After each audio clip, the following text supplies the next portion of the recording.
Hi, I'm Diana. For 3 months, my husband's family whispered that I was cheating. Coffee dates became interrogations, family dinners turned into trials, and my marriage nearly shattered under the weight of their suspicion. What they didn't know was that Marcus, my own husband, had planted every single rumor to see who would stay loyal to me. The betrayal cut deeper than any affair ever could, but what happened next changed everything. They thought they knew who I was, but they were about to discover what happens when you push the wrong woman too far. Before we jump back in, tell us where you're tuning from, and if this story touches you, make sure you're subscribed, because tomorrow I've saved something extra special for you. The morning sun filtered through the gauze curtains of our Riverside home, casting everything in that golden light that photographers chase. I was arranging fresh peonies in the kitchen when Marcus appeared behind me, wrapping his arms around my waist with the kind of tenderness that once made my heart skip. His cologne mixed with the scent of coffee brewing, creating what should have been a perfect domestic moment. Instead, something felt rehearsed about his embrace, like he was performing rather than feeling. We were hosting his family for their monthly Sunday brunch, a tradition that had started when we moved back to Oregon 3 years ago. The Caldwell family took these gatherings seriously. Helen, Marcus's mother, would arrive precisely at 11 with her signature fruit salad, while his father, Richard, would claim the head of the dining table and hold court about real estate market trends. Cassie, Marcus's younger sister, usually brought whatever drama was currently consuming her social circle, and today promised to be no different. I had spent the previous evening preparing everything from scratch. The dining room table gleamed under fresh flowers, cloth napkins were folded into perfect triangles, and the kitchen counters displayed an array of homemade quetches, fresh-baked scones, and seasonal fruit arrangements. This wasn't just hospitality for me. It was proof that I belonged in this family, that I contributed something valuable, that I was worthy of the Caldwell name I had taken when Marcus and I married 4 years ago. The doorbell chimed at exactly 11, and I smoothed my dress before answering. Helen stood on the porch holding her covered dish, dressed in cream-colored linen that somehow never wrinkled despite the Oregon humidity. Her smile was warm but measuring, the way it had been since the day Marcus first brought me home. Behind her, Richard adjusted his golf shirt and checked his watch, while Cassie scrolled through her phone with the distracted air of someone who would rather be anywhere else. The first hour passed normally. Richard dominated conversation with stories about a new development project his firm was overseeing, while Helen complimented my cooking with the kind of precision that felt more like evaluation than appreciation. Marcus played the perfect host, refilling coffee cups and steering conversation away from anything too controversial. I found myself watching him more carefully than usual, noting how he seemed to be monitoring everyone's reactions rather than simply enjoying the meal. It was during dessert that the atmosphere shifted. I had just served my grandmother's lemon bars, the recipe I guarded jealously and only made for special occasions, when Cassie's phone buzzed. She glanced at the screen and her expression changed completely. The easy smile vanished, replaced by something between confusion and concern. She looked up at me, then at Marcus, then back at her phone. "Diana," she said slowly, as if testing each word, "where were you Thursday afternoon?" The question landed in the middle of our pleasant conversation like a stone thrown into still water. Everyone went quiet. Even Richard stopped mid-sentence about property taxes. I felt heat creep up my neck, not from guilt, but from the sudden scrutiny of 4 pairs of eyes. "Thursday afternoon," I repeated, buying time while my mind raced. I was at the office until around 6, then I stopped by Willow Creek Coffee to prep for my Friday presentation. "Why?" Cassie exchanged a glance with her mother that I couldn't interpret. "Someone thought they saw you at the Riverside Marriott, having lunch with someone." The words hung in the air like an accusation. I felt my chest tighten, not because I had anything to hide, but because of the way everyone was looking at me. Even Marcus had gone still, his coffee cup suspended halfway to his lips. "The Marriott," I laughed, but it sounded forced even to my own ears. "I haven't been to the Marriott in months." "Who told you that?" Cassie's fingers moved across her phone screen. It was posted in the neighborhood Facebook group. "Someone named Janet Morrison said she was certain it was you." She held up her phone, showing a post I couldn't quite read from across the table. She said you were with a man she didn't recognize, and that you seemed very close. The silence that followed was deafening. I could hear the grandfather clock in the hallway ticking, the distant sound of a lawnmower from next door, even the slight whistle of air through the heating vents. Helen's fruit salad fork clinked against her plate as she set it down with deliberate care. "Well," Richard finally said, his voice carrying the tone he used when discussing failed business deals, "I'm sure it's just a case of mistaken identity. These things happen all the time." But his words felt hollow, and the way he avoided looking directly at me suggested he wasn't as certain as he claimed to be. Helen nodded in agreement, but her smile had become strained, the kind of expression worn by someone trying very hard to appear supportive while harboring private doubt. Marcus reached over and took my hand, squeezing it in what should have been a gesture of solidarity. "Of course it's mistaken identity," he said firmly. "Diana would never. I mean, we all know Diana." The pause before his denial lasted a heartbeat too long. That tiny hesitation, barely perceptible, sent a chill through me that had nothing to do with the air conditioning. When I looked at him, searching his face for the unwavering trust I expected to find there, something in his eyes seemed almost calculated, not hurt or defensive on my behalf, but watchful, as if he were studying everyone's reactions rather than defending his wife. Cassie tucked her phone away, but the damage was done. The remainder of brunch felt stilted, conversations trailing off into uncomfortable silence. Helen helped me clear the dishes with the kind of careful politeness reserved for acquaintances rather than family. Richard excused himself early, claiming he needed to review contracts for Monday morning. When they finally left, their goodbyes felt more like temporary retreats than warm farewell. Marcus and I cleaned up in relative silence, our usual post-gathering routine of dissecting family gossip and sharing quiet observations replaced by intention I couldn't name. He seemed preoccupied, checking his phone more frequently than usual, and offering only distracted responses when I tried to talk about Cassie's strange question. "That was weird, right?" I finally said, as we loaded the last of the dishes into the dishwasher. "I mean, who is Janet Morrison? I don't think I've ever heard that name before." Marcus paused in wiping down the counter, his back to me. "Probably just someone from the neighborhood. You know how these Facebook groups are? People love drama." His tone was casual, but something about the way he kept his back turned while speaking made me study his reflection in the kitchen window. For just a moment, I could have sworn I saw something that looked almost like satisfaction cross his features before he turned around with his familiar, reassuring smile. "Don't let it bother you," he said, pulling me into another of those embraces that felt slightly off. "You know my family can be paranoid sometimes. They'll forget all about it by next week." But even as he held me, I found myself wondering why he seemed so confident that this would blow over, and why his comfort felt more like reassurance for himself than for me. Something about the entire afternoon had felt orchestrated, from Cassie's perfectly timed phone notification to Marcus's careful monitoring of everyone's reaction. As we turned off the lights and headed upstairs, I couldn't shake the feeling that I had just been an unwitting participant in some kind of test I didn't understand. That night, I lay awake listening to Marcus's steady breathing beside me, replaying every moment of the afternoon. The more I thought about it, the more questions arose. How had Janet Morrison, whoever she was, been so certain it was me if it was just mistaken identity? Why had Cassie seemed almost relieved to share the information rather than protective of me? And why had Marcus's first instinct been to study everyone's reactions rather than immediately defend my character? Sleep eluded me as I stared at the ceiling, wondering if I was reading too much into a simple misunderstanding, or if my instincts were trying to warn me about something I couldn't yet see clearly. The house settled around us with its familiar creaks and sighs, but for the first time in our 4 years of marriage, it didn't feel like home. It felt like a stage where I was playing a role I hadn't auditioned for, in a production where everyone else seemed to know the script except me. The rumors didn't fade as Marcus had predicted.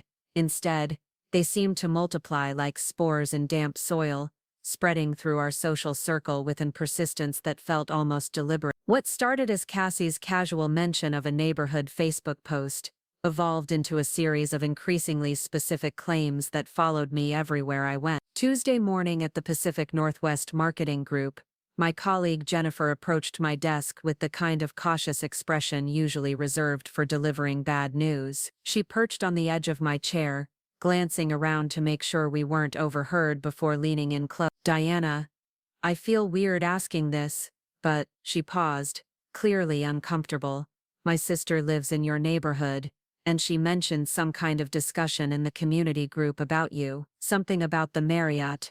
My coffee cup froze halfway to my lip. The same hotel, the same vague accusations, now reaching into my professional life through connections I hadn't even considered. I forced myself to maintain steady eye contact while my mind raced through the implications. "It's mistaken identity," I said, keeping my voice level. "Someone thought they saw me somewhere I wasn't. You know how these things snowball online." Jennifer nodded, but her expression remained troubled. "The thing is," she said, "the post included details about what you were wearing, a blue sundress with white flowers, and they mentioned your hair was in that braid you always do for presentations." The specificity hit me like cold water.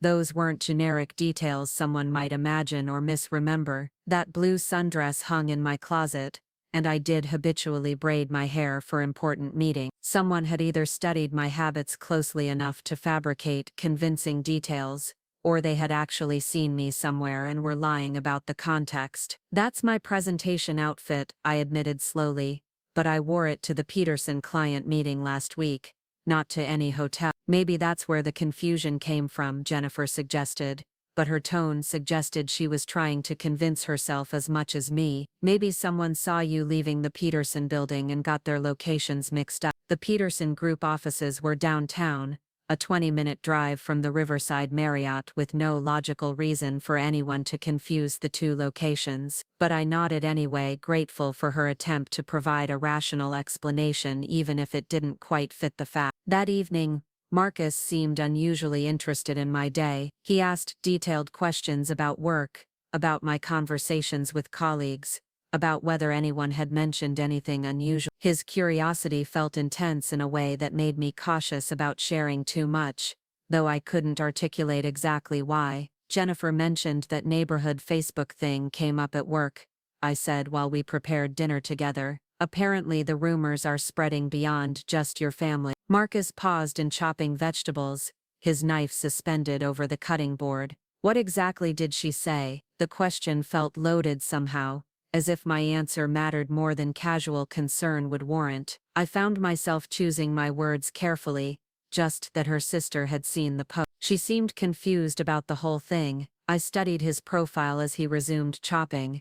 "Marcus, don't you think it's strange how specific the details are? The dress, the hair, even the location. If it was just mistaken identity, wouldn't the description be more vague?" He transferred the vegetables to a pan before answering, keeping his attention focused on cooking rather than on me. "People online love to embellish. They probably added details to make their story more interesting." His explanation was logical, but something about his delivery felt rehearsed. When he finally looked at me, his smile was warm and reassuring, but it didn't quite reach his eyes. There was something watchful there, as if he were monitoring my reactions, rather than simply discussing a problem we were facing together. Wednesday brought a new development that made my stomach clench with anxiety. Helen called while I was reviewing campaign proposals at work, her voice carrying the carefully controlled tone she used when addressing topics she considered delicate. "Diana, dear, I hope you don't mind me asking,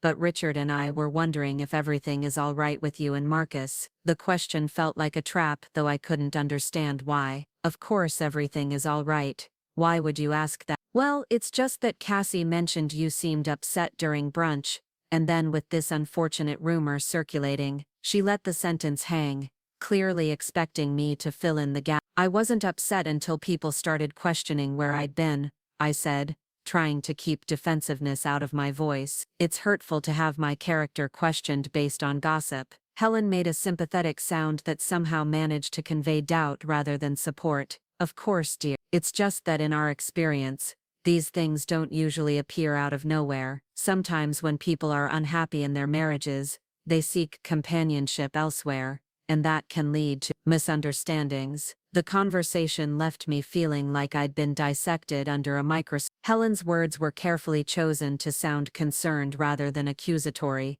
but the underlying message was clear. She thought I was capable of having an affair, and she was giving me an opportunity to confess to marital problems that might explain such behavior. That evening, I decided to research this Janet Morrison who had supposedly seen me at the Marriott. I searched the neighborhood Facebook group Cassie had mentioned, scrolling through posts about lost pets, garage sales, and complaints about street maintenance.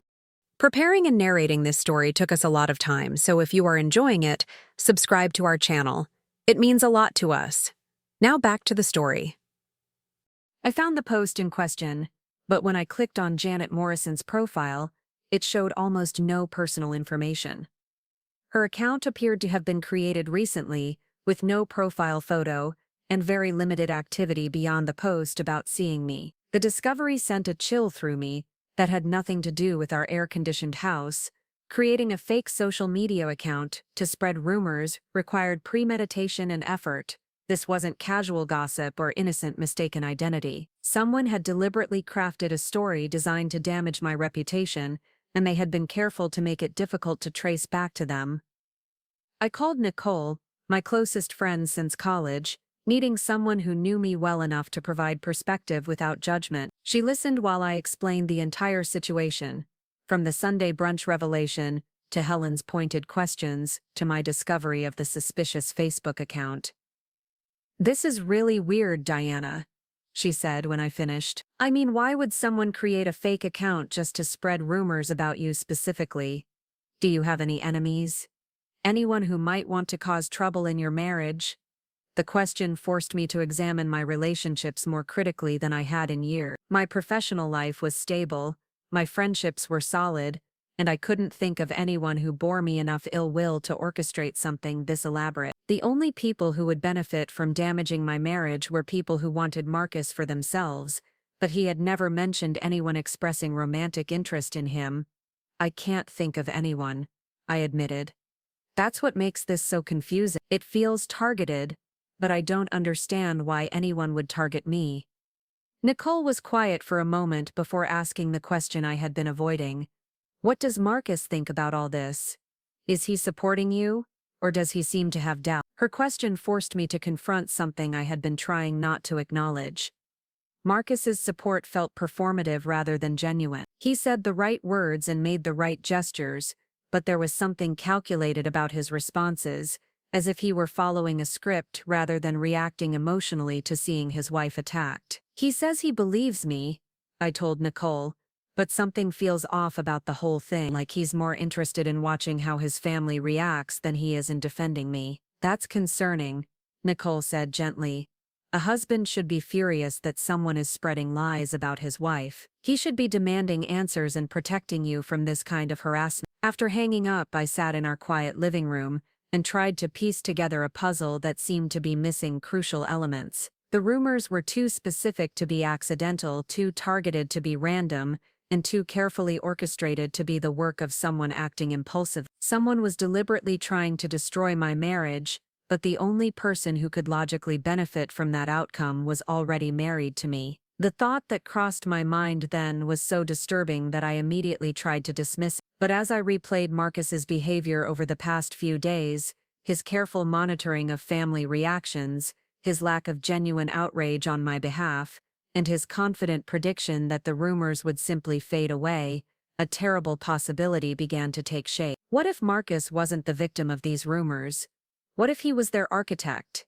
The breaking point came on Thursday evening when I discovered Marcus in our home office, door closed, speaking in hushed tones on a phone call he ended the moment I knocked. He opened the door with that same careful smile I was beginning to recognize as a mask, claiming it had been a work call about a difficult client. But work calls didn't usually require closed doors and whispered conversations in our house, and the way he palmed his phone suggested he didn't want me to see who he had been talking to. "Everything okay?"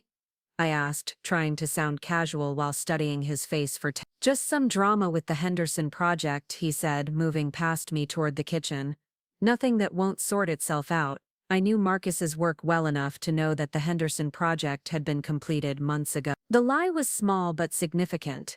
Another piece in a puzzle that was becoming increasingly disturbing. I waited until he was in the shower before returning to the office, not entirely sure what I was looking for but driven by instincts that had been screaming warnings for days. His computer was password protected but his desk drawers weren't. I felt guilty going through his personal papers, but the alternative was continuing to live in a fog of suspicion and doubt that was destroying my peace of mind. Most of what I found was ordinary. Receipts, business cards, notes about various projects, but tucked behind a folder of tax documents, I discovered something that made my hands shake. It was a handwritten list and Marcus's careful script, titled Family Loyalty Test. Below the heading were names, his mother, his father, Cassie, even Nicole and Jennifer from my work. Next to each name were brief notes: believes rumors immediately, asks probing questions, defends Diana, reports back to me. The paper felt like evidence of a crime I was only beginning to understand. This wasn't paranoia or coincidence. Marcus had systematically planned to test how the people in our lives would react to rumors about my infidelity.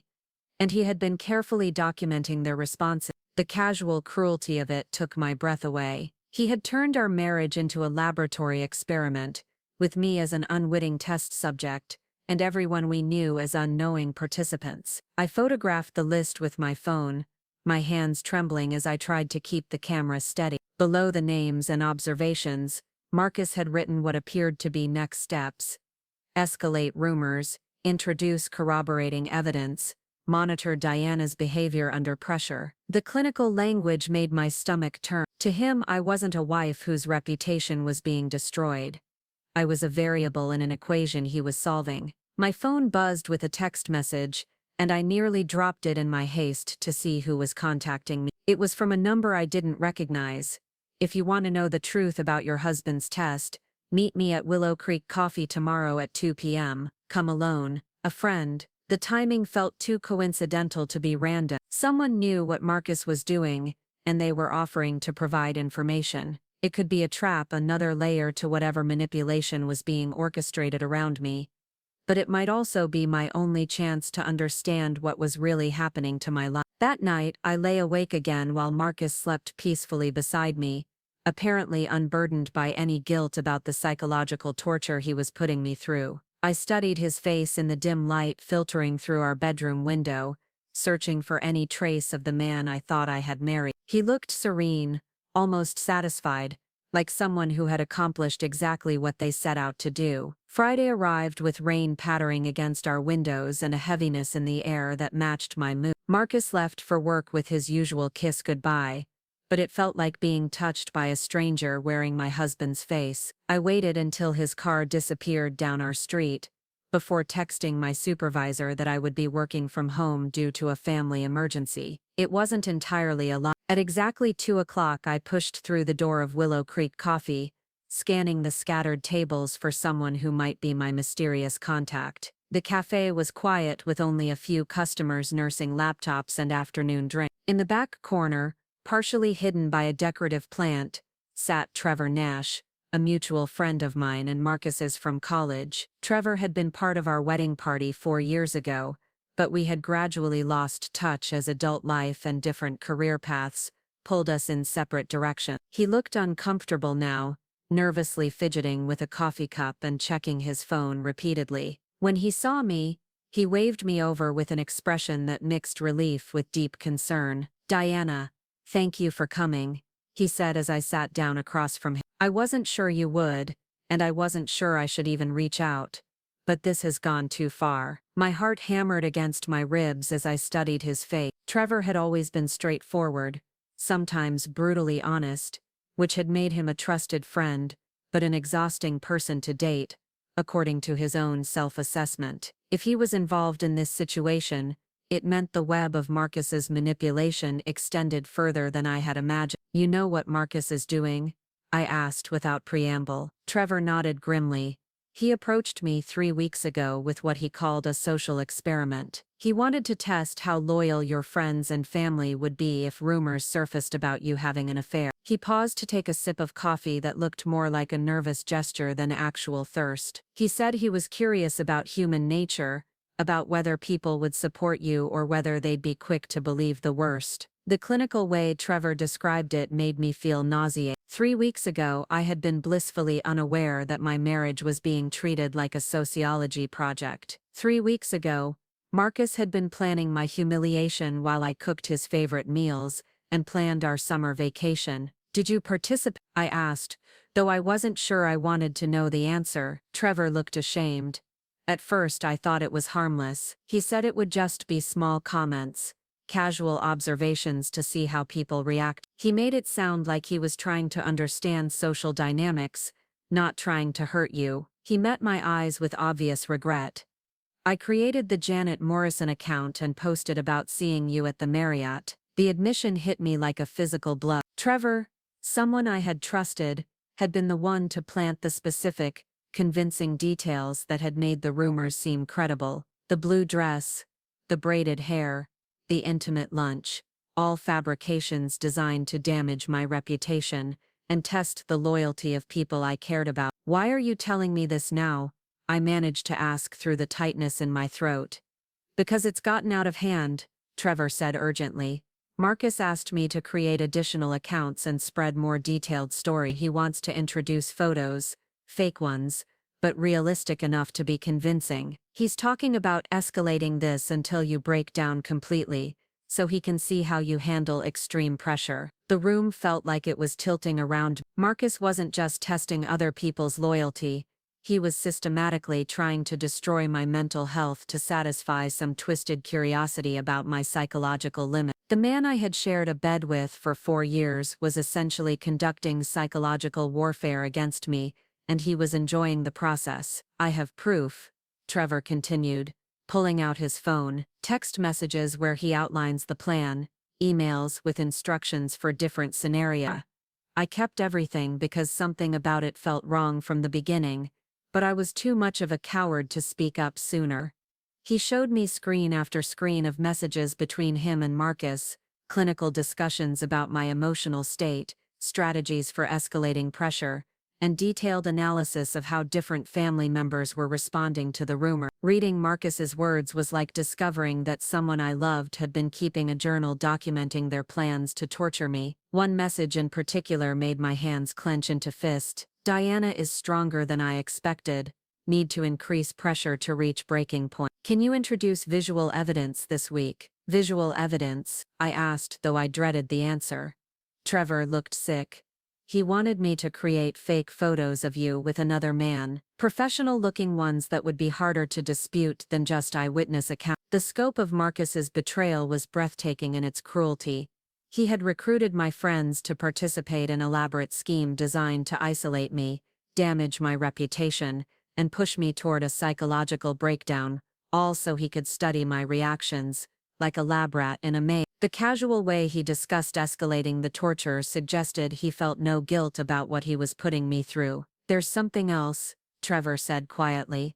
He's been recording some of your conversations at home. He has voice recordings of you discussing the rumors with friends and family. He plays them for people as evidence of how you react under pressure. The violation felt complete and total. My own home, the place where I should have felt safest, had been turned into a surveillance zone where my private moments were being recorded and analyzed. Every vulnerable conversation, every moment of doubt or fear, had been captured for Marcus's amusement and study. I sat in stunned silence, absorbing the full scope of what had been done to me. This wasn't a marriage problem or a communication issue. This was systematic psychological abuse disguised as intellectual curiosity. Marcus had turned everyone I trusted into unwitting participants in an elaborate experiment designed to break me down, and he had done it all while sleeping next to me, every night, and pretending to be my loving, supportive husband. I'm sorry, Trevor said again. I know saying that doesn't fix anything, but I need you to know that I'm disgusted with myself for participating. When I agreed to help,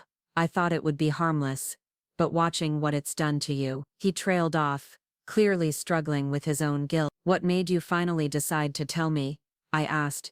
Trevor was quiet for a long moment before answering. Yesterday, Marcus asked me to help him plan the final phase. He wants to arrange for you to actually catch him with another woman, not really cheating, just a staged scenario, so he can study how you handle the ultimate betrayal. He said he wanted to see if you'd fight for the marriage, or just give up. The revelation that Marcus was planning to simulate infidelity as the crescendo of his experiment pushed me past shock into something resembling clarity. This wasn't about testing loyalty or understanding human nature. This was about power and control, about reducing me to a subject in his personal research project, while maintaining the facade of being a loving husband. As I sat there in Willow Creek Coffee, surrounded by the ordinary sounds of afternoon customers and brewing espresso, I realized that everything I thought I knew about my marriage had been an illusion. Marcus hadn't just betrayed me, he had never really been married to me at all. He had been married to the idea of me as a test subject,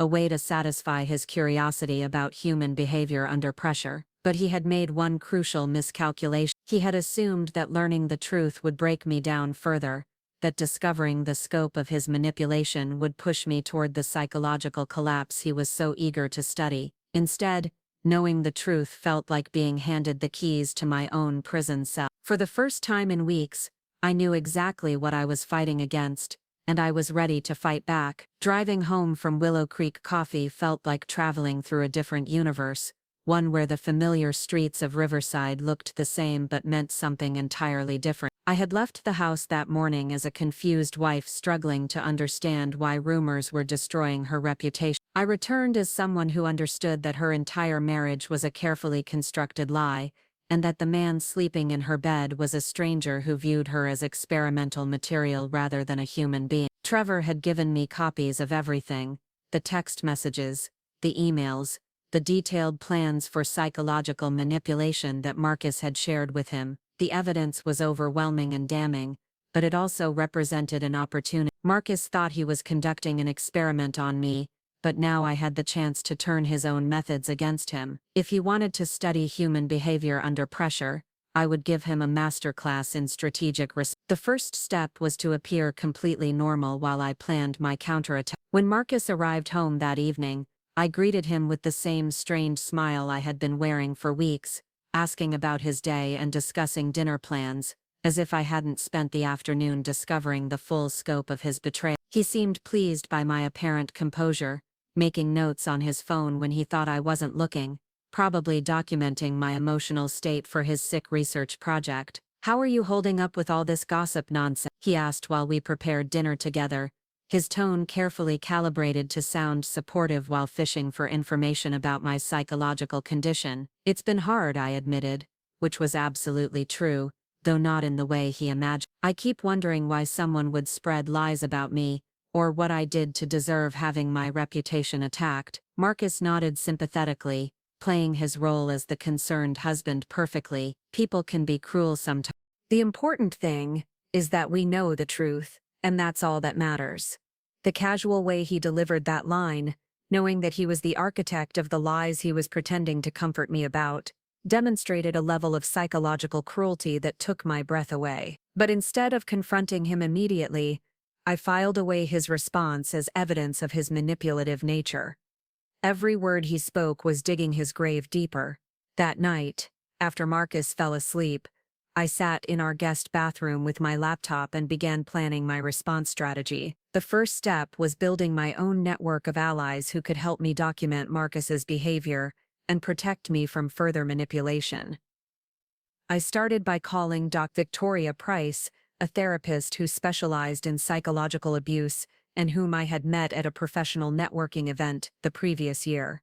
Victoria listened to my story with the kind of focused attention that comes from years of experience with manipulation and control. When I finished, she was quiet for a long moment before speaking. "Deanna, what you're describing is a form of psychological abuse called testing, where one partner deliberately creates crisis situations to study their partner's reactions," she said gently. "It's often a precursor to more serious forms of control and manipulation. The fact that he's involved other people in this experiment suggests a level of premeditation that's deeply concerning." Having a professional name for what Marcus was doing helped solidify my understanding of the situation. This wasn't a temporary lapse in judgment or a misguided attempt to understand our relationship better. This was systematic abuse designed to break down my sense of reality and self-worth, and it would likely escalate if I didn't take action to stop it. "What's my best strategy for protecting myself?" I asked. Victoria's advice was practical and thorough. "Document everything," she said. "Keep copies of all evidence in multiple locations. Begin building a support network of people who understand what's really happening. Most importantly, don't confront Marcus directly until I had a comprehensive plan for dealing with his likely escalation. Abusers who use psychological manipulation often become dangerous when they realize their control is slipping," she warned. "You need to be prepared for him to escalate his behavior when he discovers that you know the truth." Over the next few days, I carefully implemented Victoria's advice while maintaining my facade of confused innocence around Marcus. I copied Trevor's evidence to multiple cloud storage accounts and sent encrypted files to Victoria and Nicole for safekeeping. I researched lawyers who specialized in psychological abuse cases and quietly scheduled consultations for the following week. Most importantly, I began documenting Marcus's behavior in real time, recording conversations where possible, and keeping detailed written records of his attempts to manipulate me.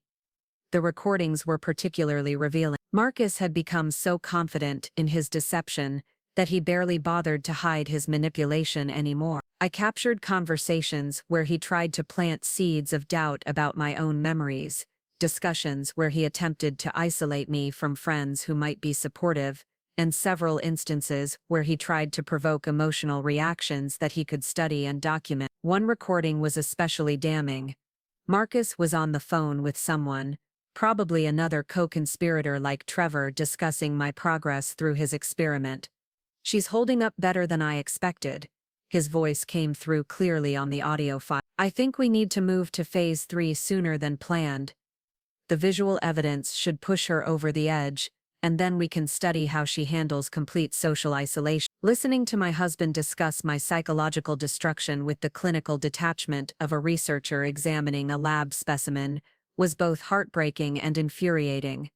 But it also strengthened my resolve to ensure that his experiment backfired spectacularly. By the end of the week, I had assembled a comprehensive case against Marcus that included digital evidence, professional testimony from Victoria about the psychological abuse patterns, and detailed documentation of his manipulation tactics. But more importantly, I had formulated a plan that would use his own methods against him, turning his carefully orchestrated experiment into a public exposure of his true character. The key insight was that Marcus's entire scheme depended on his ability to control information and manipulate people's perceptions. He had succeeded so far because I didn't understand what was happening and couldn't defend myself effectively. But now that I knew the truth, I could flip the script and use his network of co-conspirators to expose his behavior rather than enable it. My first target was Cassie, Marcus's sister, who had been one of the most enthusiastic participants in spreading rumors about me. According to Trevor's evidence, Marcus had been feeding her specific information designed to make her suspicious of me, playing on her protective instincts toward her brother while manipulating her into attacking me. I invited Cassie to lunch at a quiet restaurant across town, claiming I wanted to discuss the family tensions privately. She agreed immediately, probably thinking she was going to get more information to feed back to Marcus about my emotional state. Instead, she was about to become the first domino in a carefully planned revelation that would expose Marcus's manipulation to his own family. We met at Marina's Bistro, a small Italian restaurant where the tables were far enough apart to allow private conversation. Cassie arrived wearing the same measuring expression she had worn at Sunday brunch, clearly prepared to continue her role as investigator in Marcus's psychological experiment. She ordered a salad and immediately launched into questions about how I was handling the difficult situation. "I've been thinking about what we discussed last weekend," she said, her voice carrying false sympathy. "These rumors must be so stressful for you and Marcus. How is he coping with everything?" The question was obviously designed to elicit information about marital strain that she could report back to her brother. Instead of providing the emotional breakdown she was expecting, I pulled out my phone and placed it on the table between us. Cassie, before we talk about how Marcus is coping, I think you should hear something, I said calmly. This is a recording of a conversation Marcus had 3 days ago about his experiment. I pressed play on the audio file where Marcus discussed escalating the psychological pressure and moving to phase 3 of his manipulation. Cassie's face went through a series of expressions as she listened. Confusion, disbelief, and finally dawning horror as she realized what she was hearing. "That's not possible," she whispered when the recording ended.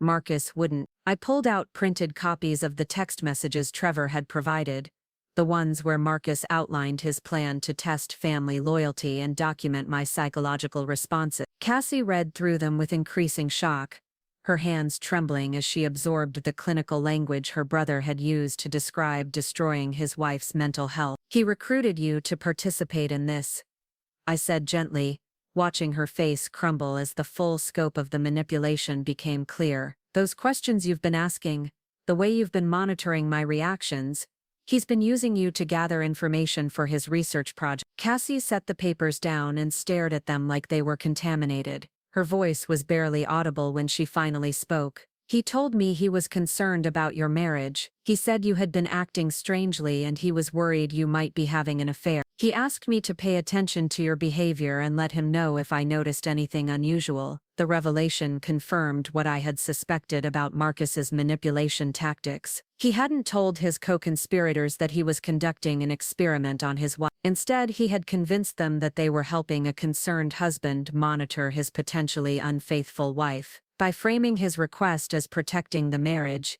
he had turned family members and friends into unwitting participants in psychological abuse. "Cassie, I need you to understand something important," I said, leaning forward to ensure she was listening carefully. "Marcus created the rumors about me having an affair. There was never any infidelity, never any suspicious behavior. He invented the entire scenario so he could study how everyone would react." She looked up at me with tears starting to form in her eyes. "But why would he do something like that? What could he possibly gain from hurting you and manipulating all of us?" It was a question I had been wrestling with myself. The Marcus I thought I had married wasn't someone who would derive satisfaction from psychological torture, but the evidence suggested that the real Marcus was a stranger who viewed relationships as opportunities for experimentation rather than genuine human connection. "I think he sees people as subjects to be studied rather than individuals deserving of respect and honesty," I said. "He's been treating our marriage like a laboratory where he can test different variables and observe the result." Cassie spent the next hour asking detailed questions about the evidence I had gathered, trying to reconcile the brother she thought she knew with the manipulative abuser revealed in the documents. When she finally accepted the truth, her shock transformed into anger that matched my own. "What are you going to do?" she asked as we prepared to leave the restaurant. "I'm going to expose him," I said simply. "He wanted to study human behavior under pressure, so I'm going to show him what happens when his own behavior becomes the subject of scrutiny." Cassie nodded slowly, her expression hardening with resolution. "What do you need me to do?" The next phase of my plan involved expanding the circle of people who understood Marcus's true nature. With Cassie's help, I arranged separate conversations with Richard and Helen, Marcus's parents, to share the evidence of their son's psychological manipulation. Their reactions followed a predictable pattern: initial disbelief, followed by careful examination of the documentation, and finally shocked acceptance of the truth. Richard, who prided himself on being a shrewd judge of character and business, was particularly disturbed by the calculated nature of Marcus's deception. "This level of manipulation requires planning and forethought," he said after reviewing the text message. "This isn't impulsive behavior or a temporary lapse in judgment. This is systematic psychological abuse." Helen's response was more emotional. She had always been protective of family unity, and struggled to accept that one of her children was capable of such cruelty. But when confronted with recorded evidence of Marcus discussing my psychological breaking point, she couldn't deny the reality of what her son had become. "We need to confront him," she said firmly. "This behavior is unacceptable, and he needs to understand the consequences of what he's done." But I had a different plan in mind. Confronting Marcus privately would give him the opportunity to manipulate the situation further, to claim that his family was turning against him or that I had somehow fabricated the evidence. Instead, I wanted to expose his behavior in a way that would make manipulation impossible and ensure that he faced genuine consequences for his actions. The opportunity came when Marcus announced that he wanted to host a family dinner to address the rumors and clear the air about everything that's been happening. He presented this as a gesture of support for me, a chance to demonstrate family unity in the face of malicious gossip. In reality, based on Trevor's information, this dinner was intended to be the setting for the final phase of his experiment, where he would introduce fabricated photographic evidence of my supposed affair and study how I reacted to complete social destruction. Instead of the carefully orchestrated psychological breakdown Marcus was expecting, the dinner would become the venue for exposing his manipulation to everyone he had recruited as unwitting participants. I spent the week before the dinner coordinating with Cassie, Richard, Helen, Trevor, and Nicole to ensure that everyone understood their role in revealing the truth. The evening arrived with the same spring warmth that had characterized the Sunday brunch where this nightmare began, but the atmosphere in our dining room was charged with tension that Marcus seemed to interpret as anticipation for his grand reveal. He had spent the day preparing what he clearly believed would be the crescendo of his experiment, arranging printed photographs on his desk and rehearsing the presentation that would deliver the final blow to my psychological stability. Our guests arrived with the same punctuality that had always characterized Caldwell family gatherings, but their demeanor was subtly different. Instead of the casual warmth of previous dinners, everyone carried themselves with the careful attention of people preparing to witness something significant. Marcus noticed the unusual atmosphere but seemed to attribute it to concern about the family crisis he believed he was about to resolve. Dinner conversation was stilted, with everyone playing their assigned roles while anticipating the moment when the facade would finally collapse. Marcus appeared increasingly confident as the evening progressed, clearly believing that his careful orchestration was proceeding exactly as planned. He made several pointed comments about honesty in relationships and the importance of facing difficult truths, apparently warming up for his planned revelation. When dessert was served, Marcus stood and cleared his throat to address the table. "I know these past few weeks have been difficult for everyone," he began, his voice carrying the measured tone of someone delivering a prepared speech. "The rumors about Diana have created tension in our family, and I think it's time we address the situation directly." He reached for a manila envelope he had placed on the sideboard earlier in the evening. The one I knew contained fabricated photographs designed to provide visual evidence of my supposed infidelity. But before he could open it, Cassie spoke up. "Actually, Marcus, there's something we need to discuss before you continue," she said, her voice steady despite the magnitude of what she was about to reveal. "We know about your experiment." The words landed in the dining room like a physical blow. Marcus's confident expression faltered for just a moment, before he attempted to recover with a confused smile. "Experiment? Cassie, I don't know what you're talking about. I'm trying to address the rumors about Diana's behavior." "The rumors you created," Richard said firmly, pulling out printed copies of the text messages Trevor had provided. "The psychological manipulation you've been conducting on your wife and family for the past month." The color drained from Marcus's face as he realized that his carefully constructed experiment had been discovered and turned against him. His eyes darted around the table, searching for allies who would support his version of events, but found only family members who now understood the full scope of his deception. "I can explain," he started, but Helen cut him off. "We've seen the evidence, Mark, the recordings, the text messages, the detailed plans for psychological manipulation. There's nothing you can say that will justify what you've put Diana through." Trevor, who had been silent until this moment, spoke up from his position at the far end of the table. "I was part of it," he admitted,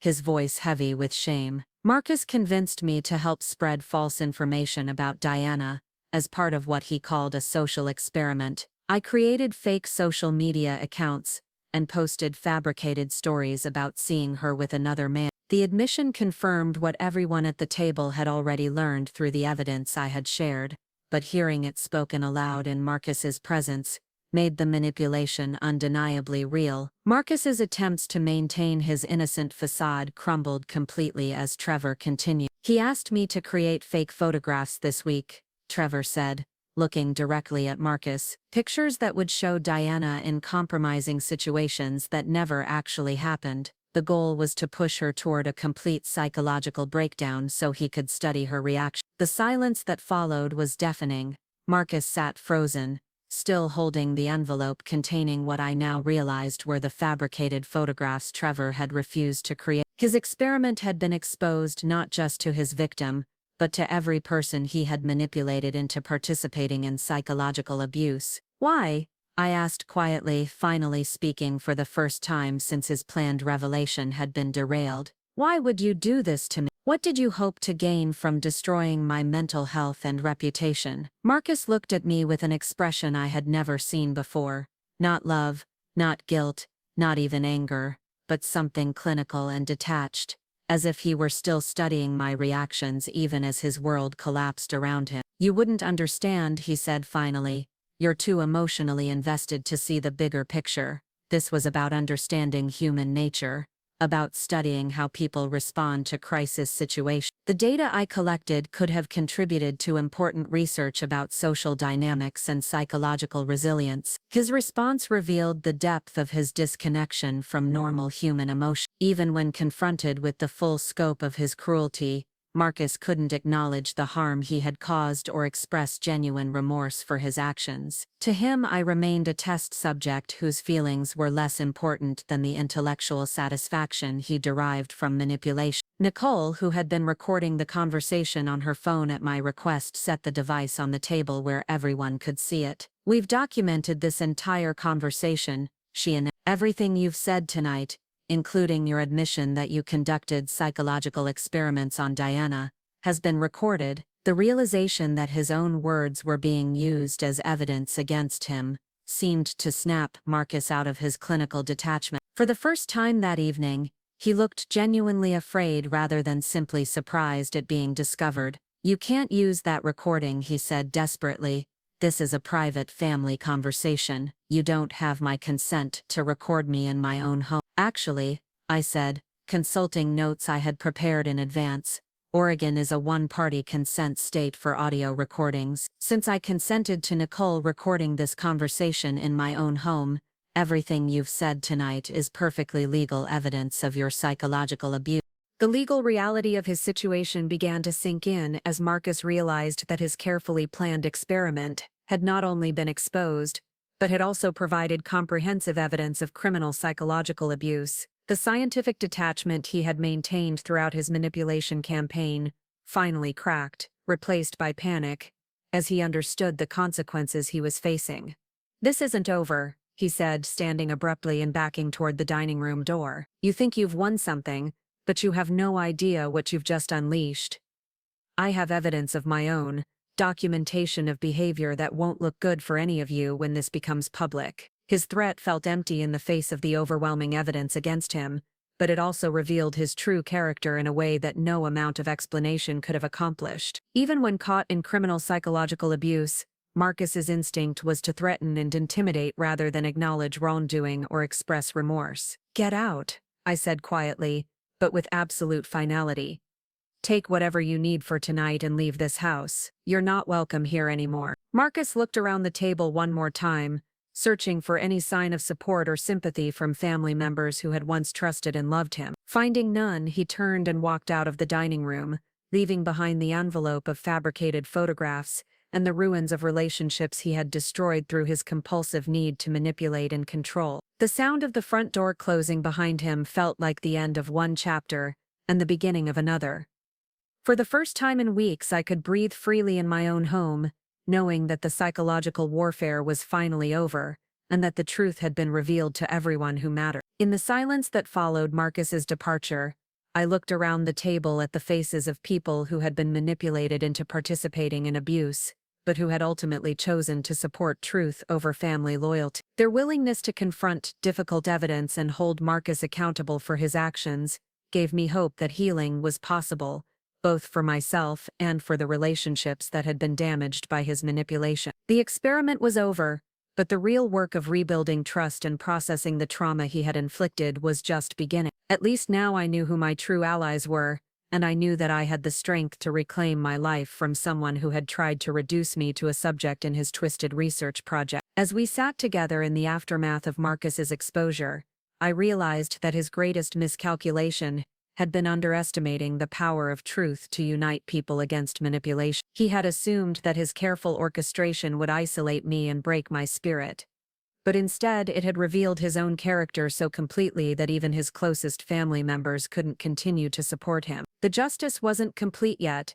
There were still legal proceedings to navigate and emotional healing to pursue, but the foundation had been laid for true accountability. Marcus wanted to study human behavior under pressure, and he had ultimately provided a perfect case study in how manipulation and abuse eventually expose themselves when confronted with courage, evidence, and the unwavering support of people committed to truth over comfort. The morning after Marcus's exposure brought an unexpected silence to our house that felt both liberating and unsettling. For weeks, I had grown accustomed to the constant tension of living with someone who was secretly documenting my every emotional response, analyzing my reactions like data points in a cruel research study. Now, with Marcus gone and his manipulation finally revealed, I found myself in the strange position of relearning how to exist without the weight of constant surveillance. I made coffee in the kitchen where we had shared countless conversations that I now realized had been carefully orchestrated interrogations. The morning light streaming through the windows felt different somehow, cleaner, as if the house itself was exhaling after holding its breath for too long. My phone buzzed with messages from family members and friends who had learned about the previous night's revelations, but I wasn't ready to process their reactions yet.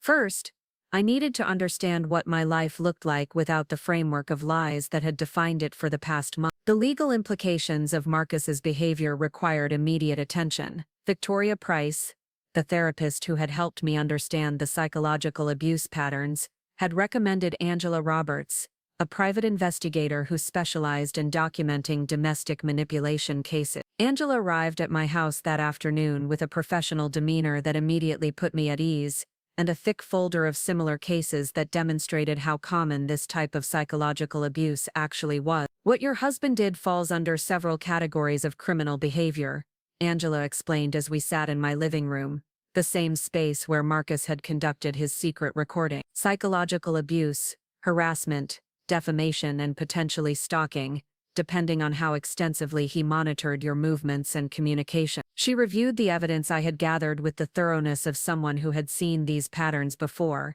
making notes about specific incidents and asking clarifying questions that helped me understand the full scope of what had been done to me. Her professionalism helped neutralize some of the emotional charge around memories that still felt raw and overwhelming.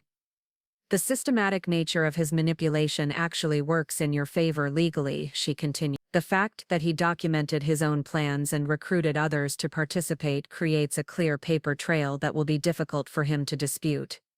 Most psychological abusers are more careful about leaving evidence. Angela's assessment included recommendations for additional evidence gathering, including forensic examination of our shared computers and phones to uncover any surveillance software Marcus might have installed. The possibility that he had been monitoring my communications even more extensively than I realized was disturbing, but it also represented another avenue for building a comprehensive case against him. We'll also need to document any ongoing harassment or retaliation, she warned. Abusers who use psychological manipulation often escalate their behavior when they realize they've lost control. You should expect attempts to discredit you or interfere with your professional and personal relationships. Her prediction proved accurate within days. Marcus began a campaign of damage control that involved contacting mutual friends and professional contacts with his own version of events. According to his narrative, I had suffered some kind of psychological breakdown and fabricated elaborate conspiracy theories about him to avoid taking responsibility for my own behavior. He painted himself as a concerned husband trying to get help for his mentally unstable wife,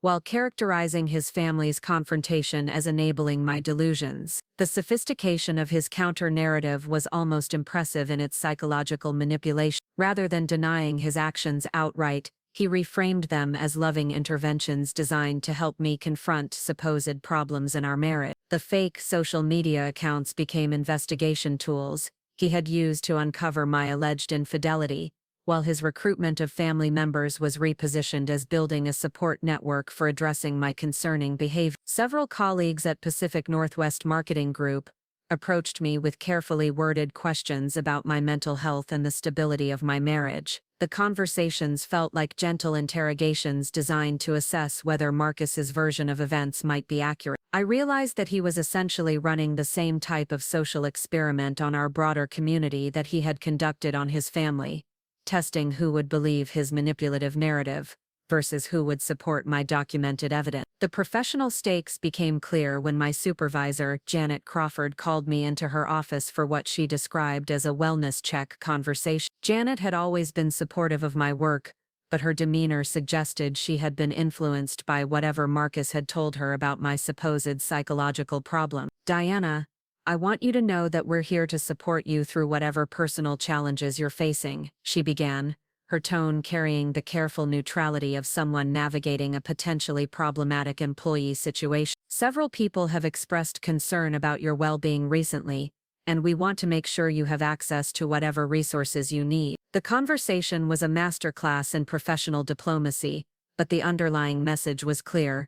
Marcus's campaign to discredit me was affecting my career. Janet never directly stated that my job was in jeopardy, but her emphasis on resources and support suggested that she was questioning my fitness for professional responsibilities. "I appreciate your concern," I replied, choosing my words carefully. "I'm actually dealing with a domestic situation that's being handled through legal channels. I have documentation and professional support for addressing the issues involved." Janet nodded, but her expression remained guarded.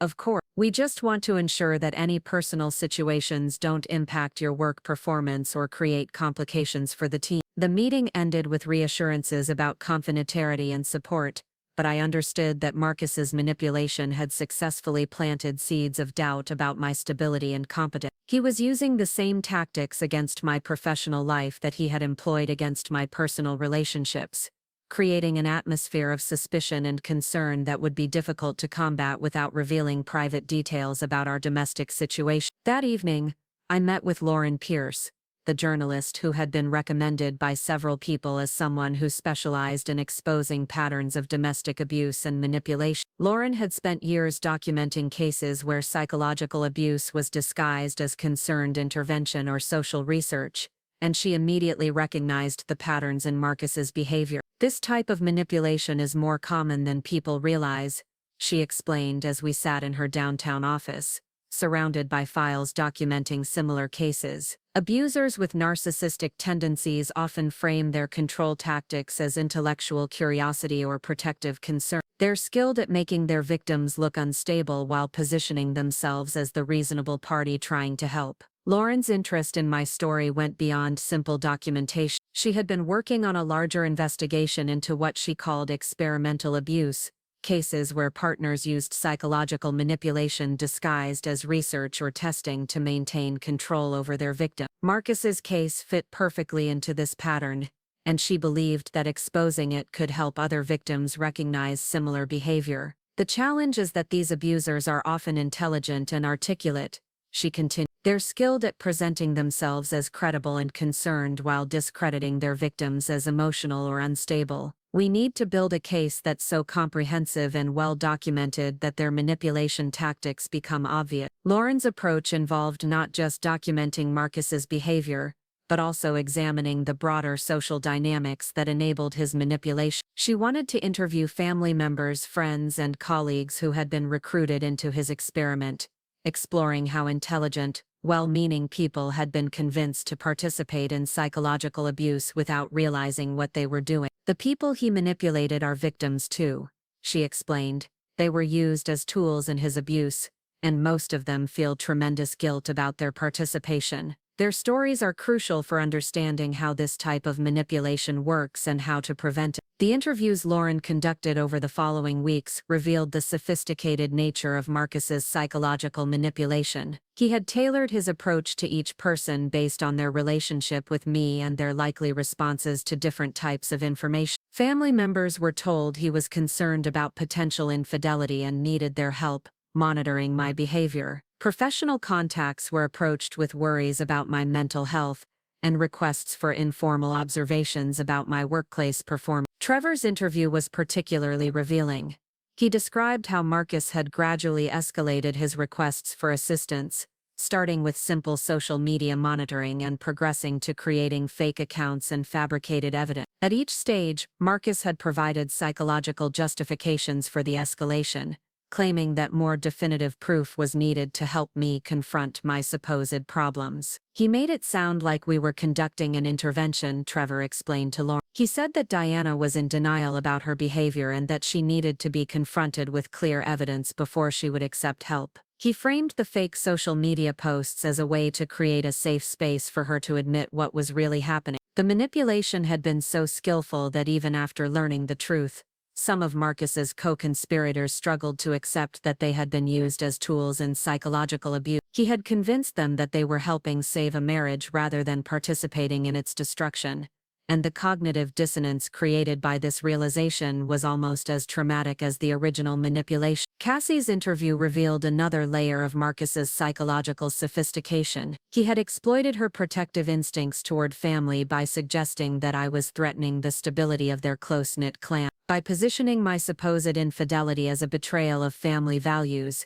he had recruited her natural loyalty as a weapon against me. He said that Diana was acting secretive and distant, and that he was worried she might be planning to leave him, Cassie told Lauren. He asked me to pay attention to her behavior during family gatherings and let him know if I noticed anything that might indicate she was having an affair or planning to end the marriage. The psychological manipulation had been so subtle that Cassie hadn't realized she was being used as a surveillance tool. Marcus had convinced her that her observations were helping protect her brother's marriage rather than undermining it, and the revelation of his true intentions had left her feeling violated and betrayed. Richard and Helen's interviews provided insight into how Marcus had manipulated generational dynamics within the family. He had played on their concerns about modern marriage stability and their desire to protect their son from potential heartbreak, convincing them that their suspicion and monitoring of me was actually protective rather than harmful. Marcus presented himself as a husband trying to save his marriage, Richard explained to Lauren. He said that Diana was showing signs of dissatisfaction but wouldn't communicate with him directly,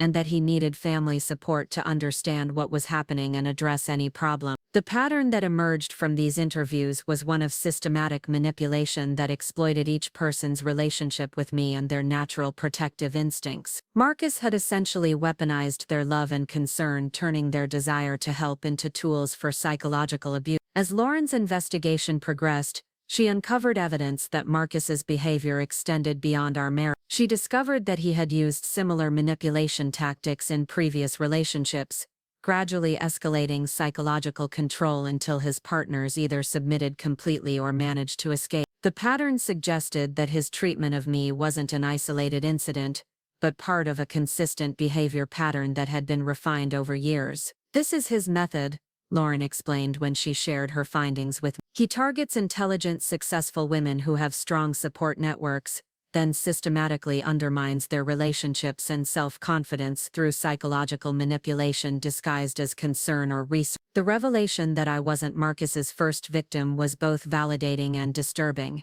It confirmed that his behavior toward me had been calculated and deliberate rather than the result of temporary relationship problems, but it also meant that other women had suffered similar abuse at his hands. Lauren's investigation also revealed that Marcus had been in contact with online communities that shared techniques for psychological manipulation and control. He had participated in forums where men discussed tactics for testing their partner's loyalty and breaking down their psychological defenses, treating relationship abuse like a hobby or intellectual pursuit. These communities provide validation and encouragement for abusive behavior, Lauren explained.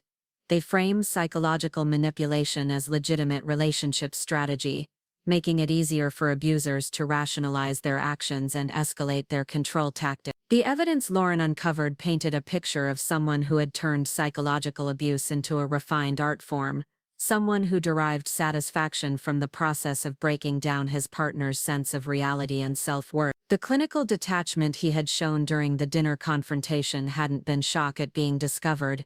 it had been frustration that his experiment had been interrupted before reaching its conclusion. Armed with Lauren's comprehensive investigation and Angela's legal documentation, I began preparing for the next phase of holding Marcus accountable for his actions. The evidence was overwhelming, but I knew that his skill at manipulation meant that any legal or social consequences would need to be carefully orchestrated to prevent him from reframing the situation to his advantage. Victoria Price helped me understand that the psychological impact of Marcus's abuse would require long-term healing, but she also emphasized that taking action against him was an important part of the recovery process. Victims of psychological manipulation often struggle with self-doubt and confusion about their own perceptions, she explained.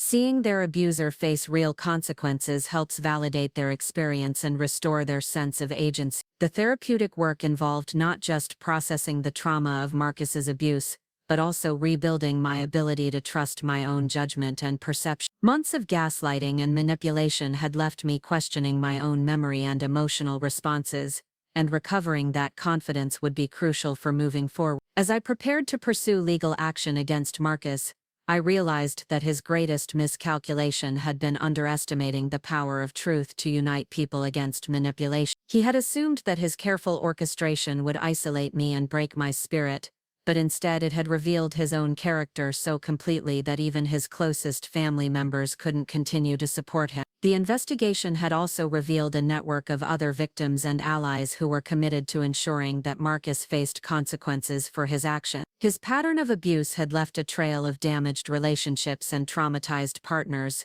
but it had also created a community of people who understood the importance of holding him accountable. The legal case being built against Marcus included charges of psychological abuse, harassment, defamation, and stalking. The evidence was comprehensive and well documented, but I knew that the real victory would come from ensuring that he could never again use his manipulation tactics against vulnerable partners who trusted him. As I sat in my quiet house, finally free from the constant tension of living under surveillance, I reflected on how Marcus's experiment had ultimately exposed him rather than he had wanted to study human behavior under pressure, but he had ended up providing a perfect case study in how manipulation and abuse eventually reveal themselves when confronted with courage, evidence, and the unwavering support of people committed to truth over comfort. The healing process would take time, but I had learned that I was stronger than Marcus had calculated. His psychological manipulation had been sophisticated and cruel,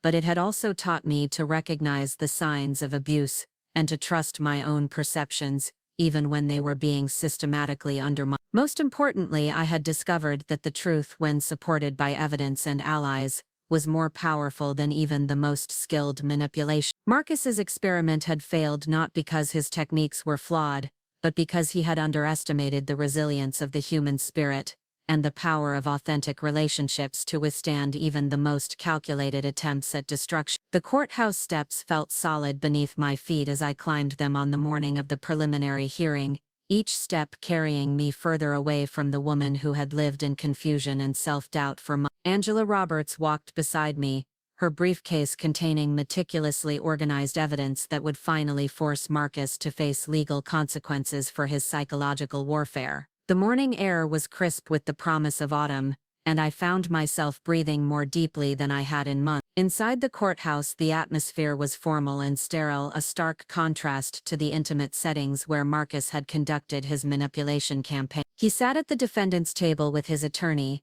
a sharp-dressed man named David Morrison, who specialized in defending clients accused of domestic abuse. Marcus had clearly invested in the best legal representation money could buy, but seeing him in that setting, as a defendant rather than a researcher, felt like a fundamental shift in the power dynamic that had defined our relationship. Judge Patricia Henley presided over the hearing, with the kind of measured authority that comes from years of dealing with complex domestic cases. She reviewed the charges methodically: psychological abuse, harassment, defamation, and stalking. Each charge carried the weight of documented evidence, recorded conversations, and witness testimony that painted a comprehensive picture of Marcus's systematic manipulation. The prosecution's opening statement, delivered by Assistant District Attorney Michael Chen, laid out the case with clinical precision. He described Marcus's behavior as a calculated campaign of psychological warfare, designed to isolate the victim,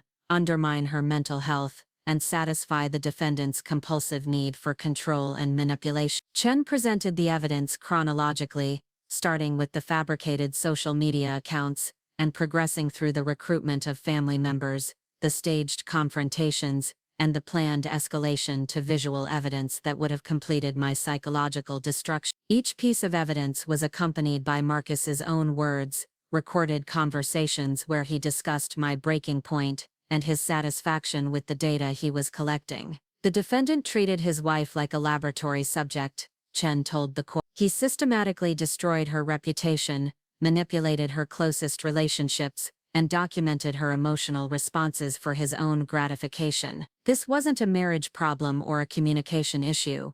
This was criminal psychological abuse disguised as intellectual curiosity. Marcus's attorney attempted to reframe the situation as a misunderstanding between spouses, arguing that his client had been concerned about marital problems and had used poor judgment in investigating potential infidelity. Morrison painted Marcus as a worried husband, whose methods were questionable but whose intentions were protective rather than abusive. My client was attempting to save his marriage, Morrison argued. He had legitimate concerns about his wife's behavior, and sought information to address those concerns. While his methods may have been misguided, there was no criminal intent to cause psychological harm. The defense strategy relied heavily on characterizing Marcus's actions as the result of relationship anxiety rather than calculated abuse. Morrison emphasized Marcus's professional success and community standing, suggesting that criminal charges were an overreaction to what should be handled as a civil matter between divorcing spouses. But the prosecution's evidence was too comprehensive and well documented to be dismissed as marital discord. Trevor's testimony about the deliberate fabrication of evidence,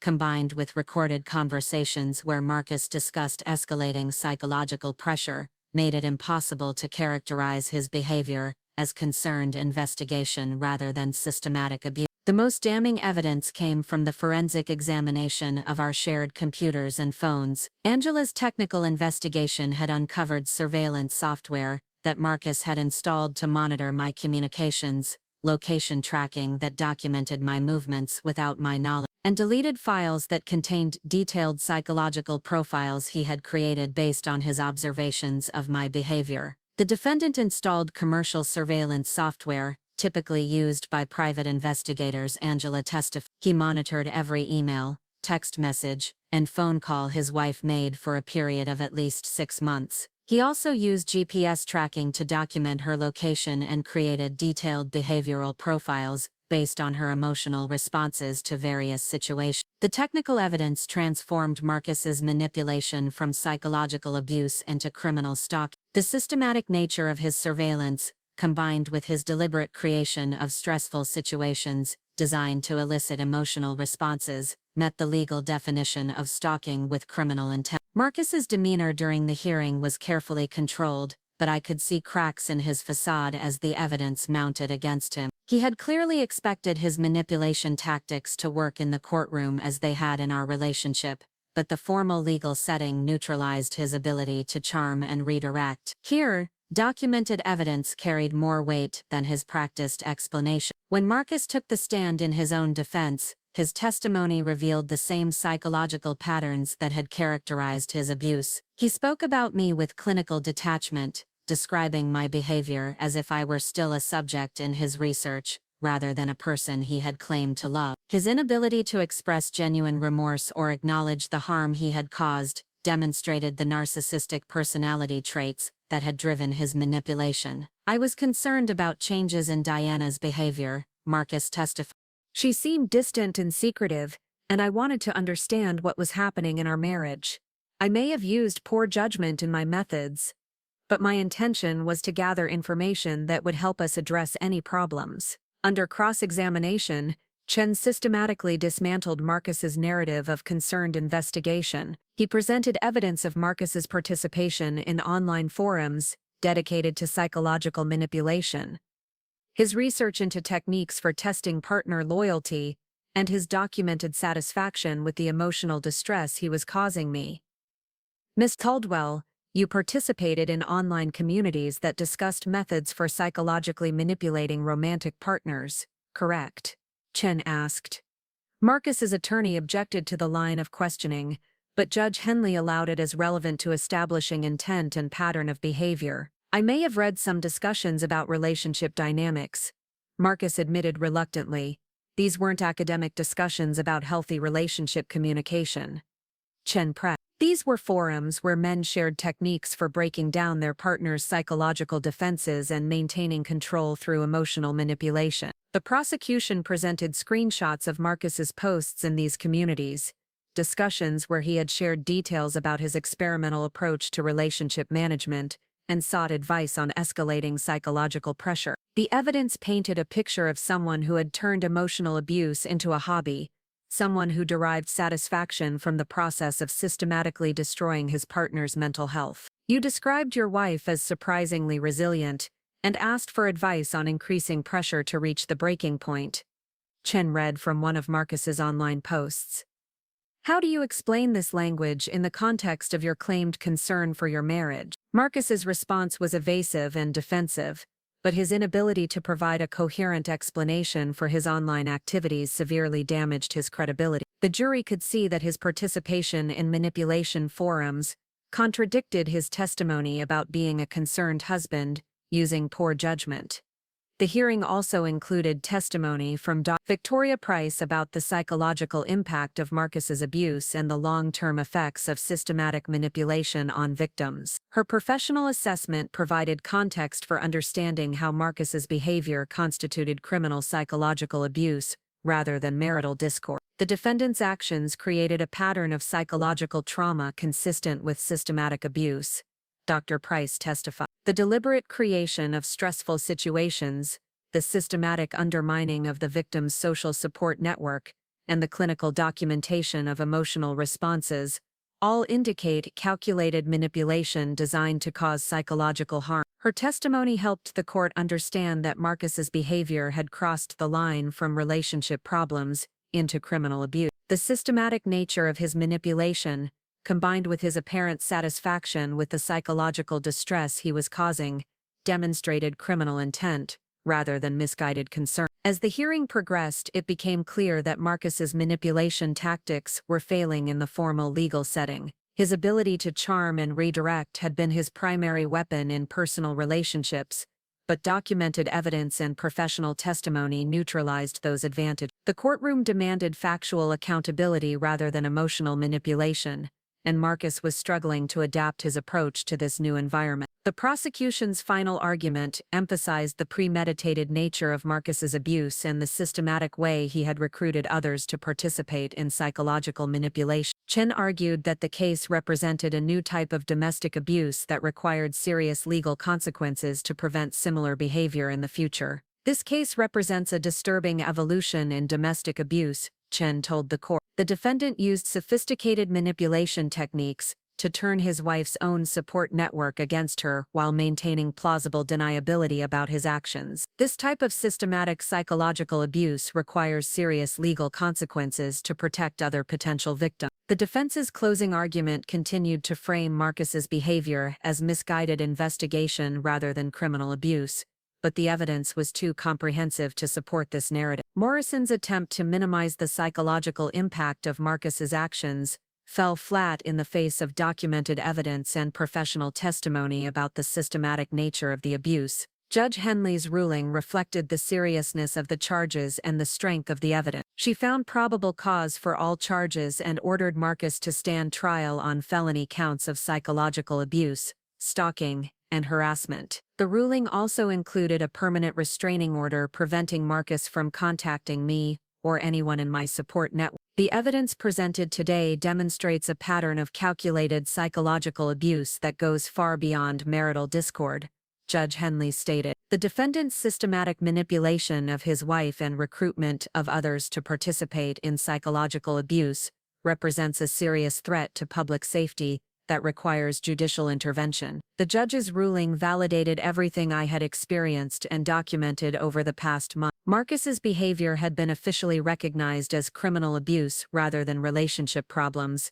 and he would face serious legal consequences for his actions. The permanent restraining order also provided protection against future attempts at manipulation or retaliation. As we left the courthouse, I felt a sense of closure that had been building since the night Marcus's manipulation was first exposed. The legal system had recognized the reality of psychological abuse and held him accountable for his actions. The formal charges and restraining order meant that he could no longer hide behind the facade of concerned husband or misunderstood researcher. Angela walked with me to the parking garage, discussing the next steps in the legal process and the timeline for the full trial. The preliminary hearing had been successful, but the real work of ensuring Marcus faced appropriate consequences was just beginning. He's going to try to negotiate a plea deal, Angela warned. His attorney will argue that the charges are excessive and push for reduced penalties in exchange for a guilty plea. We need to be prepared to argue for appropriate consequences that reflect the seriousness of his action. The plea negotiation process would be another opportunity for Marcus to attempt manipulation,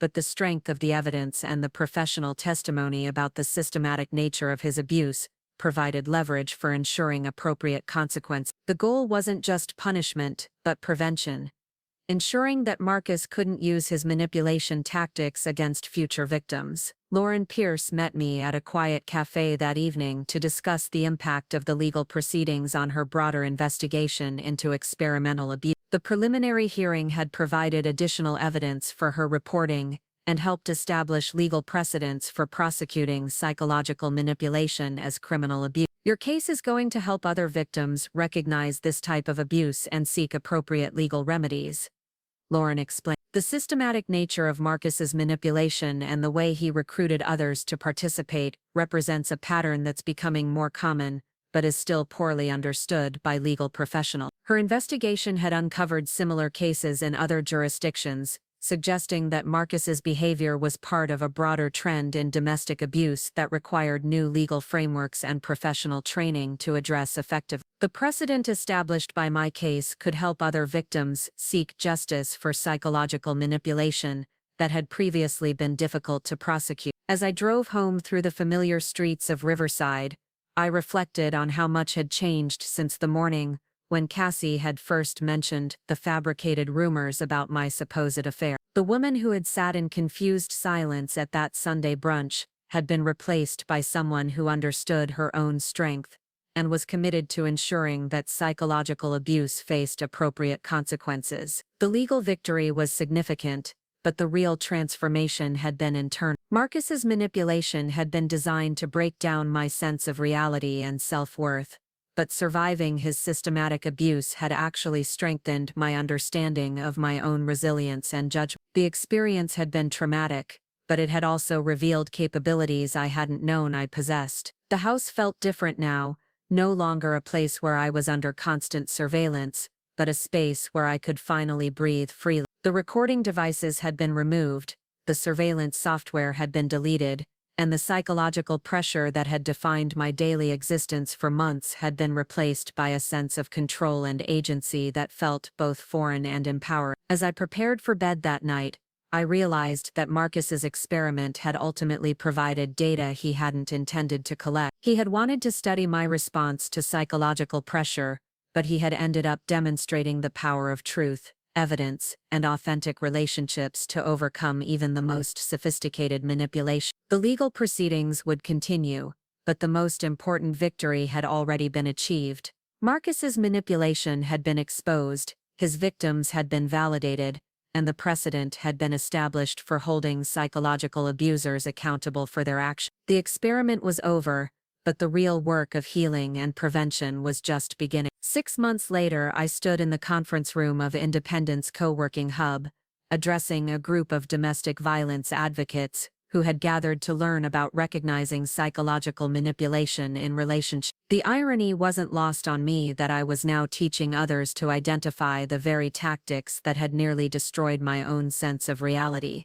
The transformation from victim to educator felt both surreal and deeply meaningful. The co-working space had become my sanctuary, a place where I could rebuild my professional life, surrounded by other entrepreneurs who understood the courage required to start over. My new consulting practice focused on helping businesses recognize and address workplace manipulation and psychological harassment, drawing on my painful education in recognizing these patterns. The work felt like alchemy, transforming the worst experience of my life into tools that could protect others. Marcus's trial had concluded 3 weeks earlier with his conviction on all charges. The jury had deliberated for less than 4 hours before finding him guilty of psychological abuse, stalking, and criminal harassment. Judge Henley had sentenced him to 18 months in prison, followed by 3 years of supervised probation, mandatory psychological counseling, and a permanent restraining order that prohibited any contact with me or my support network. During the sentencing hearing, I had chosen to read a victim impact statement that captured the full scope of what his manipulation had cost me. Standing at the podium in that courtroom,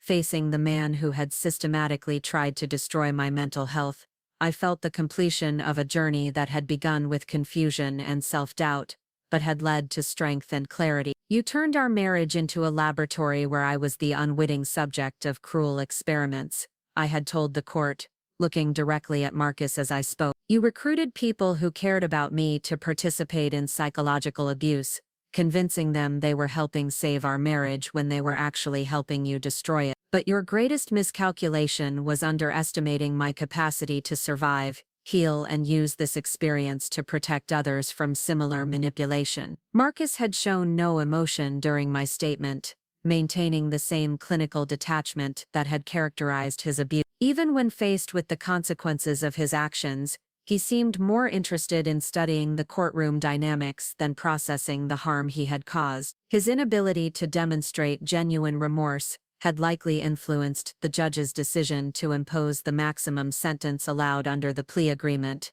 The criminal conviction had opened doors for civil remedies as well. My attorney had filed a comprehensive lawsuit seeking damages for emotional distress, defamation, and the professional harm caused by Marcus's manipulation campaign. The civil case was proceeding separately from the criminal charges, but the guilty verdict provided powerful leverage for securing appropriate financial compensation for the trauma he had inflicted. More importantly, the legal precedent established by Marcus's conviction was already helping other victims seek justice for psychological manipulation. Lauren Pierce's reporting on the case had sparked national conversations about recognizing and prosecuting systematic emotional abuse, and several other jurisdictions had used our case as a template for pursuing similar charges against manipulative partners. The ripple effects extended into my personal relationships as well. The family members and friends who had been manipulated into participating in Marcus's experiment had undergone their own healing processes, working to understand how they had been used as tools in psychological abuse. Cassie had become one of my strongest advocates, using her own experience of manipulation to help other family members recognize these patterns in their own relationships. I keep thinking about how convinced I was that I was helping, she had told me during one of our regular coffee meetings. Marcus made it seem so reasonable, like I was being a supportive sister-in-law by paying attention to potential problems in your marriage. It's terrifying how easily he turned my love for family into a weapon against you. Her insight captured something important about the nature of sophisticated manipulation. It works by exploiting positive qualities like loyalty, concern, and protectiveness, turning these virtues into tools for abuse. Understanding this dynamic had helped all of us process the guilt and confusion that came with realizing we had been unwitting participants in systematic psychological warfare. Trevor had struggled the most with his role in Marcus's manipulation, particularly his creation of the fake social media accounts that had initiated the rumor campaign. His guilt had driven him to become an advocate for victims of psychological abuse, volunteering with organizations that helped people recognize and escape manipulative relationships. I can't undo what I did, he had said during his own victim impact statement at Marcus's sentencing. But I can use my experience to help other people understand how manipulation works, and how good people can be tricked into participating in abuse without realizing what they're doing. His advocacy work had proven valuable because his perspective as a co-conspirator turned ally helped potential victims understand how manipulation could infiltrate even trusted relationships. His willingness to share his story had already helped several people recognize similar patterns in their own situations and seek appropriate help. Victoria Price had continued working with me throughout the legal proceedings and beyond, helping me process not just the trauma of Marcus's abuse, but also the complex emotions that came with publicly exposing intimate betrayal. The therapeutic work had involved rebuilding my ability to trust my own perceptions while also learning to recognize healthy relationship dynamics after years of systematic manipulation. Recovery from psychological abuse involves more than just processing the trauma. Price had explained during one of our sessions. It requires rebuilding your entire framework for understanding relationships and trust. Marcus systematically undermined your ability to rely on your own judgment, so healing means reconstructing that confidence from the ground up. The rebuilding process had been gradual but profound. Each day without the constant pressure of surveillance and manipulation had allowed me to rediscover aspects of my personality that had been suppressed by the need to constantly guard against psychological attack. I was sleeping better, making decisions more confidently, and engaging with friends and family without the underlying tension that had characterized my interactions during the abuse. The professional consequences of Marcus's manipulation had also been addressed through the legal process. Angela Roberts had documented how his campaign to discredit me had affected my workplace relationships and career prospects, providing evidence for both criminal charges and civil remedies. My supervisor Janet Crawford had apologized for the way Marcus's manipulation had influenced her perception of my professional competence. "We should have recognized what was happening," Janet had said during a meeting where she officially cleared my personnel file of any references to the concerns Marcus had planted. "Your work performance never actually declined. We were seeing problems that weren't there because someone was deliberately creating suspicion about your stability." The workplace impact of psychological abuse was an area that needed more attention and understanding. Marcus's manipulation had demonstrated how easily professional relationships could be compromised by systematic campaigns designed to undermine a victim's reputation and competence. My consulting practice now included training programs to help managers and HR professionals recognize when personal manipulation was affecting workplace dynamics. The speaking engagement I was conducting at Independence Co-working Hub was part of a broader effort to educate people about the realities of psychological manipulation in intimate relationships. The audience included domestic violence counselors, legal professionals and advocates who worked with abuse victims but had limited experience with the sophisticated manipulation tactics that characterized cases like mine. "The challenge with psychological abuse is that it's designed to be invisible,"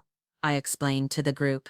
"The abuser maintains plausible deniability while systematically undermining their victim's mental health and social connection. The victim often appears to be the unstable party because they're reacting to manipulation that others can't see or understand." I walked them through the timeline of Marcus's experiment, explaining how each phase had been designed to escalate psychological pressure while maintaining his facade as a concerned husband. The systematic nature of his approach helped the audience understand that this wasn't impulsive or emotional abuse, but calculated psychological warfare designed to achieve specific goals. The abuser in these cases often recruits others to participate in the manipulation without revealing the true nature of what they're doing. I continue. Family members, friends, and colleagues become unwitting tools in the abuse because they believe they're helping address legitimate concerns about the victim's behavior or mental health. The questions from the audience reflected the complexity of recognizing and addressing psychological manipulation. Many of the advocates had worked with victims who described similar patterns but had struggled to document or prosecute abuse that left no physical evidence. The legal precedent established by Marcus's conviction provided new tools for addressing these cases,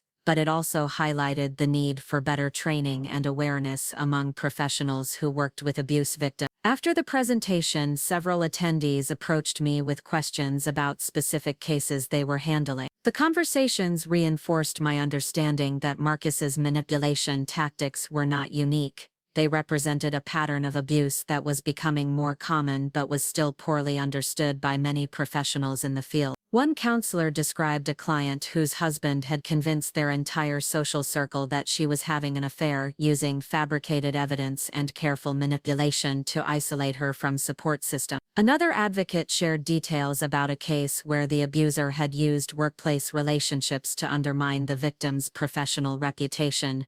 Similar to what Marcus had attempted with my career, these abusers are often intelligent and charming, I explained to the group. They understand how to exploit social dynamics and professional relationships to achieve their goals. They're skilled at appearing reasonable and concerned while systematically destroying their victims' credibility and support network. The evening concluded with a networking session where advocates shared resources and strategies for addressing psychological manipulation cases. The sense of community and shared purpose reminded me of the support network that had ultimately enabled my escape from Marcus's manipulation. Without the courage of people like Trevor, the professional expertise of Victoria and Angela, and the investigative skills of Lauren Pierce, I might never have understood what was being done to me or found the strength to fight back. As I drove home through the quiet streets of Riverside, I reflected on how completely my life had been transformed by the experience of surviving systematic psychological abuse. The woman who had sat in confused silence at that Sunday brunch 18 months ago would barely recognize the person I had become,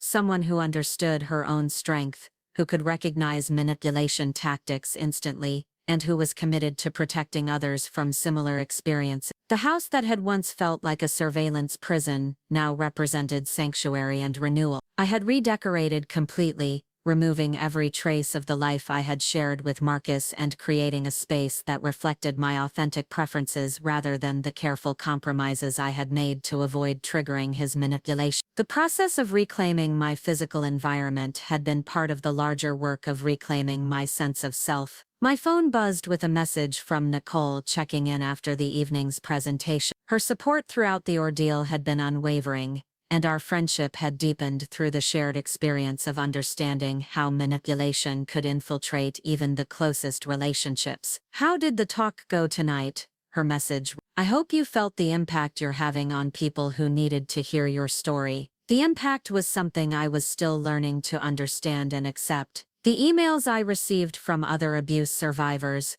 the legal professionals who consulted with me about similar cases, and the advocates who used my experience to better serve their clients all represented evidence that surviving Marcus's manipulation had created opportunities to protect and empower others. Before getting ready for bed, I checked my calendar for the upcoming week. Tomorrow I had a consultation with a law enforcement agency that was developing protocols for investigating psychological abuse cases. Thursday brought a meeting with legislators who were considering reforms to domestic violence statutes to address systematic manipulation. Friday was reserved for client work with a technology company that wanted to implement policies protecting employees from workplace manipulation and harassment. Each appointment represented another step in the ongoing work of transforming personal trauma into systemic change. Marcus had intended his experiment to break me down and satisfy his intellectual curiosity about human behavior under pressure. Instead, his manipulation had revealed my capacity for resilience, strategic thinking,